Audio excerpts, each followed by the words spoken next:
مولاي صل وسلم دائما أبدا على حبيبك خير الخلق كلهم. Assalamualaikum warahmatullahi wabarakatuh. Sahabat Islam, kembali ke channel Cinta Islam.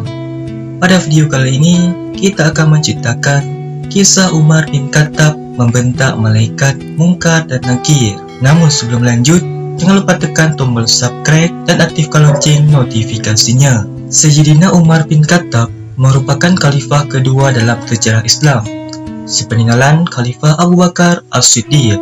Sebelum masuk Islam, Sayyidina Umar bin Khattab menjadi salah satu orang yang paling menentang keras terhadap ajaran yang dibawa oleh Rasulullah SAW, yakni agama Islam. Namun Allah Subhanahu wa Ta'ala kemudian memberikan hidayah kepadanya melalui adiknya yang sedang membaca Al-Quran. Kala itu usia Umar memasuki 27 tahun. Selain memiliki kepribadian yang tegas dan bijaksana, Sayyidina Umar bin Khattab juga terkenal dengan karakter kerasnya. Hampir semua sahabat segan terhadap Khalifah Rasyidin kedua itu. Bahkan malaikat kubur, Munkar dan Nakir pun takut saat menghadapi Sayyidina Umar bin Khattab. Dalam sebuah riwayat dijelaskan bahawa Nabi Muhammad SAW pernah bersabda, ketika seorang telah diletakkan di dalam kuburnya, maka malaikat Munkar dan Nakir mendatanginya. Keduanya adalah malaikat yang keras, kasar, hitam dan kebiruan warnanya, seperti malam yang gelap gulita. Suaranya seperti petir yang menggelegar, matanya seperti api yang menyala-nyala, giginya seperti tombak, rambutnya terseret di atas tanah, dan di kedua tangannya terdapat alat pemukul atau palu. Jikalau jin dan manusia semua berkumpul untuk mengangkatnya, maka tidak akan mampu. Kedua malaikat bertanya kepada ahli kubur tentang Rabbnya, tentang nabinya dan tentang agamanya. Dalam riwayat lain disebutkan dari Said bin Al-Musyahib bahawa Abu Hurairah berkata, ketika kami berada di sisi Rasulullah SAW, beliau bersabda, sewaktu tidur aku bermimpi seolah-olah aku sedang berada di surga. Kemudian aku melihat seorang wanita sedang berwudu di sebuah istana, maka aku pun bertanya, milik siapakah istana ini? Wanita-wanita yang ada di sana menjawab, milik Umar. Lalu aku teringat dengan kecemburuan Umar. Aku pun menjauh dari istana itu. Umar radhiyallahu anhu menangis dan berkata, mana mungkin aku akan cemburu kepadamu wahai Rasulullah. Dalam kitab Nurul Zolam karya Syekh Nawawi Al-Bantani diceritakan tentang keberanian Umar dalam menghadapi malaikat Munkar dan Nakir. Sewaktu Sayyidina Umar wafat dan jasadnya sudah dikuburkan, orang-orang pun meninggalkan pemakaman.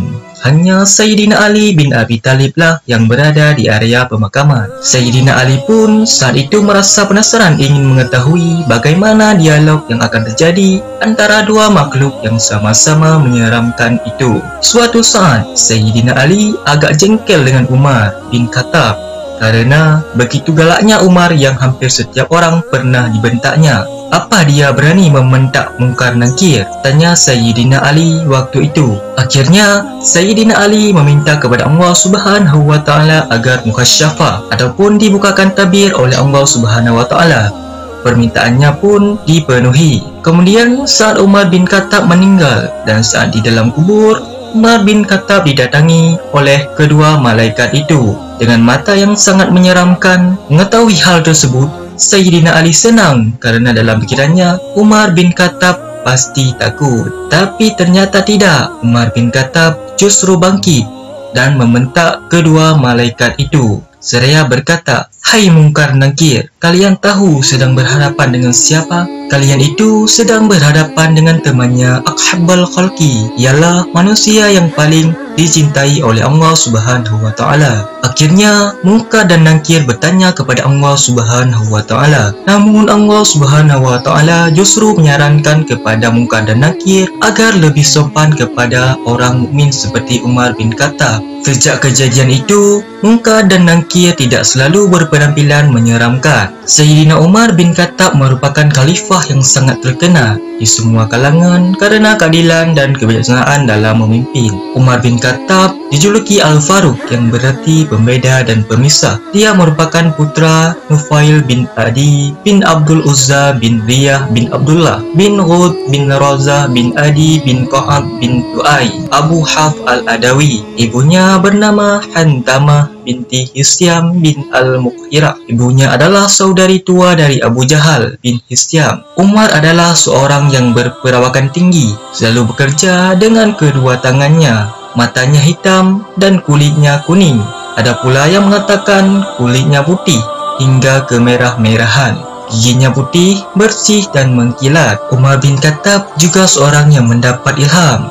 Diriwayatkan dari Abu Hurairah radhiyallahu anhu, Rasulullah sallallahu alaihi wasallam bersabda, "Sesungguhnya di antara orang-orang sebelum kalian terdapat sejumlah manusia yang mendapat ilham. Apabila salah seorang umatku mendapatkannya, maka Umarlah orangnya." Wallahu a'lam bishawab. Assalamualaikum warahmatullahi wabarakatuh.